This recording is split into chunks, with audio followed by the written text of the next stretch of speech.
আজকে দুপুরে রান্না করব না করে রান্না কিন্তু টুকিটাকি কম হয় নাই। তো যাই হোক, এখানে দেখতে পাচ্ছেন খিচুড়ি গরমে বসাইছি। এটা হচ্ছে আগের একদিন খিচুড়ি রান্না করেছিলাম, সেই খিচুড়ি থেকে অল্প পরিমাণে খিচুড়ি মানে রয়ে গেছিলো আর কি।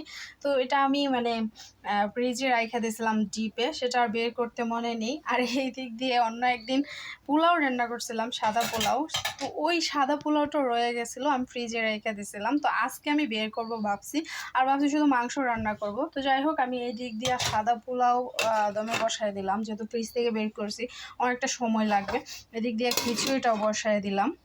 অন্য দিক দিয়ে আমি মাংস রান্না করেছি, সেটা মুরগির মাংস আলু দিয়ে করেছি। তো যাই হোক, অন্য দিক দিয়ে আমি চাপা শুটকি ভুনা করছি। দেখতেই পারতেছেন যে আমি এটা আস্ত শুকনো মরিচ দিয়ে করছি, আর শুকনো মরিচের যে বিচিগুলা সেগুলো আস্তই রয়ে গেছে আর কি, ব্লেন্ডার করে নিয়েছি হালকা করে। তো এই বিচিগুলো যখন কামড়ে পড়ে না, তখন আমার কাছে খুব ভালো লাগে। আর নর্মালি তো ভাত লাগবেই, তাই অল্প পরিমাণে ভাত রান্না করেছি এই দিক দিয়ে।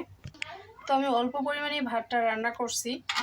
আর ভাত দিয়ে খাওয়ার জন্য এখানে চিংড়ি দিয়ে পুঁই শাক রান্না করছি।